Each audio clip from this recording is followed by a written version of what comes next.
Creative land প্রযোজিত একটি নতুন সিনেমায় চুক্তিবদ্ধ হয়েছেন ঢাকাই মেগাস্টার শাকিব খান।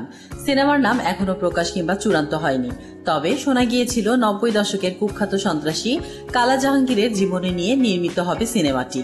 কিন্তু খবরকে ভিত্তিহীন ও বিভ্রান্তিকর দাবি করেছে সিনেমা সংশ্লিষ্টরা। এই নিয়ে বুধবার এক লিখিত বিবৃতি দিয়েছেন পরিচালক আবু হায়াত মাহমুদ এবং প্রযোজক শিরিন সুলতানা। তারা জানান, তারা যে সিনেমাটি নির্মাণের উদ্যোগ নিয়েছে সেটি নির্দিষ্ট কোনো ব্যক্তির জীবনী নির্ভর নয়। বিবৃতিতে পরিচালক ও প্রযোজক উল্লেখ করেন, মেগাস্টার শাকিব খানকে নিয়ে আমরা যে সিনেমাটি করতে যাচ্ছি সেটি নিয়ে কিছু ভুল তথ্য ছড়িয়েছে। বিষয়টি আমাদের নজরে এসেছে। বলা হচ্ছে, আমরা যে সিনেমাটি নির্মাণের উদ্যোগ নিয়েছি সেটা কালা জাহাঙ্গীর নামের এক ব্যক্তির জীবনী নিয়ে, কিন্তু এই তথ্যটি সঠিক নয়।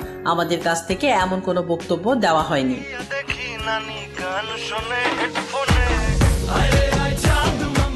তারা আরও উল্লেখ করেন, পরিষ্কারভাবে জানাচ্ছি, আমরা যে সিনেমাটি নির্মাণের উদ্যোগ নিয়েছি সেটি নির্দিষ্ট কোনো ব্যক্তির জীবনী নির্ভর নয়। গুলিস্তান 2, গুলশান সব ধরনের দর্শকের উপভোগের কথা মাথায় রেখে আমরা লেজার দ্যান লাইফ স্কেলে সিনেমাটি নির্মাণের উদ্যোগ নিয়েছি।